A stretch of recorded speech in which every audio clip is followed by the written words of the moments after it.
अगर आप लोगों ने अभी तक इस वीडियो को लाइक और चैनल को सब्सक्राइब नहीं किया है तो वो भी कर ही देना। तो सबसे पहले मैं यहाँ पर बात करने वाला हूँ कंट्रोल सेटिंग के बारे में। अब देखो फ्री फायर के अंदर आप लोग की बहुत सारी कंट्रोल सेटिंग होती है, तो अभी मैं आपको जो जो कंट्रोल सेटिंग बता रहा हूँ वो आप लोग को ऑन करनी है। देन उसके बाद हम बात करते हैं बाकी की सेटिंग के बारे में। तो सबसे पहली जो सेटिंग है वो है आप लोग की एम वाली सेटिंग। एम वाली सेटिंग के अंदर आपको तीन ऑप्शन देखने को मिलते हैं, डिफॉल्ट, प्रीसाइज स्कोप और तीसरा होता है आप लोग का फुल कंट्रोल। तो जितने भी बड़े बड़े प्लेयर हैं, जितने भी लीजेंड है, वो हमेशा डिफॉल्ट पे ही सेट करके खेलते हैं। तो आप लोग को भी अपना जो एम होता है उसे डिफॉल्ट पे ही सेट करके खेलना है। उसके बाद हम बात करते हैं नेक्स्ट सेटिंग, उसका नाम है लेफ्ट फायर बटन। अब यहाँ पर आपको दो ऑप्शन देखने को मिलते हैं, पहला तो होता है ऑलवेज वाला और दूसरा होता है आप लोग का शो एंड स्कोप। इसे आप लोग को ऑलवेज पे सेट करना है। ऑलवेज पे सेट क्यों करना है? क्योंकि आप लोग को अपनी कस्टमर सेटिंग के अंदर एक एक्स्ट्रा फायर वाला बटन देखने को मिलेगा, जिसकी मदद से आप लोग स्पीडली तरीके से ग्लू बॉल लगा सकते हैं। पर आप लोग इससे कोई भी काम कर सकते हो एक्स्ट्रा फायर वाले बटन की मदद से। लेकिन भाई अगर आप लोग इसे शो एंड स्कोप करोगे तो होगा क्या कि जब आप लोग अपनी गन का स्कोप ओपन करोगे तभी आप लोग का लेफ्ट फायर वाला बटन ओपन होगा, या फिर आप लोग को अपनी कस्टम मोड सेटिंग के अंदर लेफ्ट फायर वाला बटन दिखाई देगा, अदरवाइज आप लोग को नहीं दिखाई देगा। तो इसलिए आप लोग को इसे ऑलवेज सेट करना है। उसके बाद हम बात करते हैं नेक्स्ट सेटिंग के बारे में, उसका नाम है होल्ड फायर टू स्कोप। अब ये वाली जो सेटिंग होती है वो सिर्फ और सिर्फ स्नाइपर गन पे ही वर्क करती है। इसे ऑन करने पे होता है क्या है कि अगर आप लोग के हाथ में कोई भी स्नाइपर गन है, अगर आप लोग अपने फायर वाले बटन पे जैसे ही प्रेस करोगे तो आप लोग की स्नाइपर गन का स्कोप है वो ओपन हो जाएगा, और जैसे ही आप लोग अपने फायर वाले बटन को छोड़ोगे, अपने थंब उस पे से हटाओगे, तो आप लोग का जो स्कोप है वो बंद हो जाएगा। तो आप लोग को इसे हमेशा ऑन पे ही सेट करना है। उसके बाद आती है आप लोग की असिस्टेंट वाली सेटिंग। इसके अंदर आप लोग को बहुत सारे बटन देखने को मिलेंगे, जिसका नाम होता है quick weapon switch button, quick reload button, reload progress on Crosshair, free camera button, auto switch gun, hold tips. तो ये आप लोग को यहाँ पर जितनी भी सेटिंग दिख रही है सारी की सारी सेटिंग को ऑन कर देना है। अगर आप लोग को रियली वाला प्रो प्लेयर बनना है, या फिर आप लोग को भी लगता है कि मेरा गेम प्ले कुछ इंप्रूवमेंट हो, तो आप लोग को ये सारी की सारी सेटिंग ऑन करनी है, क्योंकि ये सबसे मोस्ट और इम्पोर्टेंट सेटिंग होती है। अगर आप लोग को ऐसे बोलूंगा तो समझ में नहीं आएगा, इसके लिए मैं यहाँ पर आपको थोड़ा सा एक्सप्लेन करके समझाता हूँ कि ये बटन आप लोग को ऑन क्यों करने हैं। इसके लिए मैं लेफ्ट साइड में जो यहाँ पर एरो लगा रखा है मैंने, वहां पर आपको सारी चीजें शो होती रहेंगी कि आप लोगों को कौन सा बटन किस तरीके से देखने को मिलेगा। इस सेटिंग के अंदर सबसे पहली जो सेटिंग होती है उसका नाम है क्विक वेपन स्विच बटन। तो यहाँ पर आपको दो ऑप्शन देखने को मिलते हैं, ऑन वाला और ऑफ वाला। अब इसे ऑन करने पे होता है क्या है कि आप लोग की जो कस्टमर सेटिंग होती है उसके अंदर आपको एक एक्स्ट्रा बटन देखने को मिलेगा। इस बटन का मतलब क्या होता है कि जैसे आप लोग इस पर टैप करोगे हाथ में दूसरी गन आ जाएगी। तो अभी हम बात करते हैं नेक्स्ट सेटिंग के बारे में, उसका नाम है क्विक रिलोड बटन। इसे ऑन करने पे होता है क्या कि आप लोग को अपनी कस्टमर सेटिंग के अंदर एक एक्स्ट्रा बटन देखने को मिलेगा कुछ इस तरीके का। अब यहाँ पर क्या करना है कि आप लोग जैसे अपनी गन को रिलोड करोगे तो आप लोग को बस इस बटन पे ही टैप करना है। अब आप लोग क्या करते हो कि ऊपर की साइड टैप करते हो तब आप लोग की गन रिलोड होती है, लेकिन आप लोग इस बटन पे क्लिक करके अपनी गन को रिलोड कर सकते हो। अभी अपन बात करते हैं नेक्स्ट सेटिंग के बारे में। तो नेक्स्ट सेटिंग का नाम है रिलोड प्रोग्रेस ऑन क्रॉसहेयर। तो यहाँ पर होता क्या है कि जब आप लोग अपनी गन को रिलोड करोगे तो आप लोग की गन के अंदर एक साइन बन के आया कि आप लोग गन रिलोड हुई है या फिर नहीं हुई है। अब आप लोग की नॉर्मली तरीके से गन रिलोड होती है, लेकिन जैसे ही आप लोग इसे ऑन करोगे तो आप लोग को वहां पर एक एनिमेशन शो होगा, ठीक है, जिसकी मदद से आप लोग पता लगा सकते हो कि मेरी गन फाइनली रिलोड हो गई है। उसके बाद आता है आप लोग का फ्री कैमरा बटन। तो आप लोग को इसे ऑन करना है। ऑन करने पे क्या होगा कि आप लोग की कस्टमर सेटिंग के अंदर एक आंख दिखाई देगी, ठीक है। इस आंख की मदद से आप लोग अपने कैरेक्टर को 360 डिग्री तक घुमा सकते हो। जैसे अगर आप लोग प्लेन से उतर रहे हो, रन कर रहे हो, बैठे हो, गाड़ी में बैठे हो,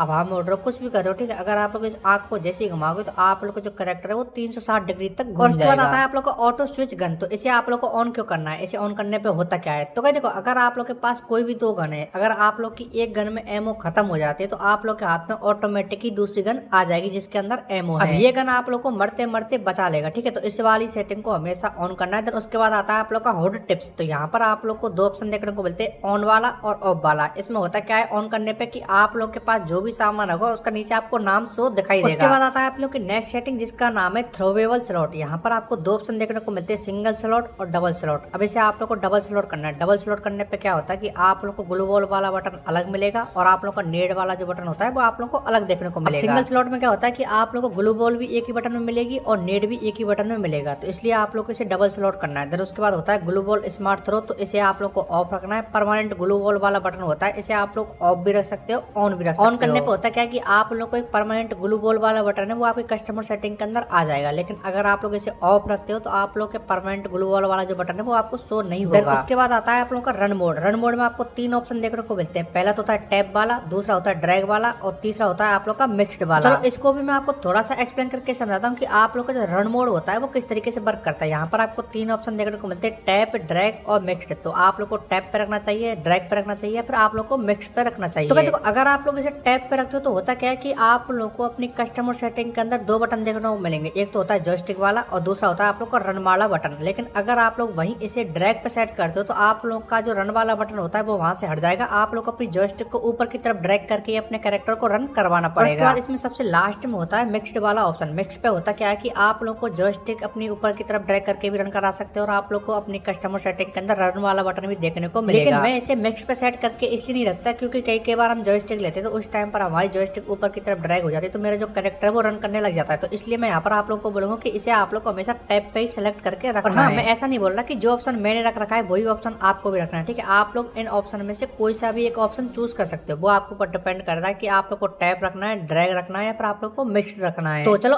अभी अपन बात करते हैं नेक्स्ट और सबसे मोस्ट इंपोर्टेंट सेटिंग के बारे में, जो कि आप लोग की इन्फॉर्मेशन वाली सेटिंग। अब यहाँ पर आप लोग को मिलता है क्रॉस हेयर टाइप, तो आप लोग को इसे न्यू रखना है या फिर क्लासिक। तो देखो अगर आप लोग क्रॉस हेयर टाइप को क्लासिक करते हो तो आप लोग को वहां पर एक पहिया सा या सर्कल सा शो होगा एम की जगह पे। लेकिन अगर आप लोग इसे न्यू करते हो तो आप लोग को वहां पर कुछ इस तरीके से साइन है वो दिखाई देगा, यानी वो छोटा जो एम है या फिर छोटा जो सर्कल है वो बनेगा। उसके बाद आता है आप लोग का डैमेज इंडिकेटर। अब डैमेज इंडिकेटर में होता है क्या है कि जब भी आप लोग किसी भी एनिमी को मारते हो तो आप लोग को वहां पर कुछ नंबर्स होते हैं, जैसे आप लोगों ने 500 का हेड मारा, 300 का हेड मारा, तो वो आप लोग को नंबर ऊपर की साइड शो। लेकिन अगर आप लोग डैमेज इंडिकेटर को न्यू पे सेलेक्ट करते हो तो आप लोग को जो भी नंबर शो होंगे वो उसके मिडिल में शो होंगे। देन उसके बाद यहाँ पर कुछ फालतू की सेटिंग है तो इन्हें आप लोग अपने मन के हिसाब से कुछ भी एडजस्ट कर लेना, ठीक है। आप लोग को इनका मतलब भी समझ में आ जाएगा। अभी हम बात करते हैं सबसे मोस्ट और इम्पोर्टेंट सेटिंग कौन सी होती है इन्फॉर्मेशन के अंदर। लेकिन यहाँ पर मैंने बाकी की जो सेटिंग है वो बता दी, ठीक है। आप लोगों को यहाँ पर मैंने जिस तरीके से कर रखी है उसी तरीके से आप लोग भी इनको कर सकते हो। यहाँ पर देख सकते हो कि मैंने इनकी थोड़ी स्पीड है वो बढ़ा दी और यहाँ पर जिस तरीके से मैंने सेट कर रखा है उसी तरीके से आप लोग इन सेटिंग को सेट कर सकते हो। तो चलो अभी अपन बात करते हैं इंपॉर्टेंट सेटिंग के बारे में, उसका नाम है एक्सेस टैप। अब यहाँ पर आपको 3 ऑप्शन शो दिखाई देते हैं, ऑफ, टैप और होल्ड। तो आप लोग को इसे टैप पे रखना है। अब टैप पे रखने पे होता है क्या है कि जैसे ही आप लोग अपने टीममेट के नेम पे टैप करोगे तो आप लोग ये देख सकते हो उनके पास कितने लेवल की गन है या फिर कौन सी गन है, उसके पास कितने लेवल का हेलमेट है या फिर कितने लेवल का बेस्ट है या फिर कितनी मेडिकेट है, कितनी ग्लू बॉल है, सारी चीजें आप लोग पता लगा सकते हो। या फिर उसने कितने किल किए हैं और उसके पास कितने टोकन है। आप लोग उसके नेम पे टैप करोगे जैसे टीममेट के नेम पे तो आप लोग के सारे टीममेट की इंफॉर्मेशन आ जाएगी। तो आप लोग इसे हमेशा टैप पे ही सेट करना है। उसके बाद आता है आप लोग का गन शॉट अलर्ट। तो इसे आप लोग को ऑन करना है। इसे ऑन करने पर होता है क्या कि जब भी आपके ऊपर कोई भी एनिमी रश करेगा फिर कहीं से भी फायर करेगा तो आप लोग कई बार पता नहीं लगा पाते हो कि हमारे ऊपर किधर से फायर हो रहा है पर हम पर एनिमी किधर से फायर कर रहा है। तो इसे अगर आप लोग ऑन कर दोगे तो आप लोग के मैप के अंदर एक M1 के साइन आएगा। अब उस एमओ वाले साइन का मतलब ये रहता है कि एनिमी जिधर से फायर करेगा उधर की साइड ही वो एमओ का साइन आपको दिखाई देगा। जिधर की साइड एमओ का साइन बन के दिखाई देता है आप लोग पता लगा लेना कि उधर से ही फायर हो रहा है। देन उसके बाद हम बात करते हैं नेक्स्ट